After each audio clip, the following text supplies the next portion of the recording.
नमस्कार मंडळी, पुन्हा एकदा स्वागत करतो तुमचं आपल्या एका नवीन व्हिडिओमध्ये। आपल्या सर्वांच्या लाडक्या बकासूरचे मित्रांनो सलग 2 दिवस हार झाली, परंतु टॉपचा कमबॅक हार नंतर होतोच हे आपल्या सर्वांना माहितीच आहे। आणि मामा नक्कीच टॉपचं नियोजन करतील। मित्रांनो कधी कधी खूप कमेंट येतात मामांना की टॉपचं नियोजन करा, परंतु संबंध असतात त्याच्यामुळे काय लोकांना मित्रांनो पैरे द्यायला लागतात।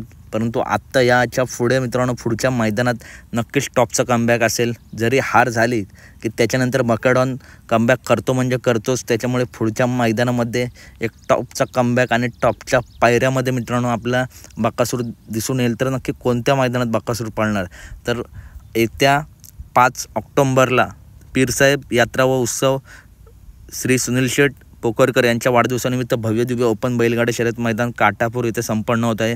मैदानाचं पारितोषिक देखील बघताय 1,21,000 रुपये आणि पुढील पारितोषिक देखील चांगलं आहे। प्रथम पारितोषिक 1,21,000 रुपये। तर या मैदानात बकासूर आपल्याला दिसेल, टॉपच्या पायऱ्यामध्ये दिसेल आणि कमबॅक करताना देखील दिसेल। एक टॉपचं मैदान आहे। तर व्हिडिओ आवडले असेल तर नक्की व्हिडिओ लाईक करा, चॅनलला सबस्क्राईब करा, कारण अशाच महत्त्वपूर्ण अपडेट घेऊन मी नेहमी तुमच्यापर्यंत येत असतो। चला तर भेटूया पुढच्या व्हिडिओमध्ये।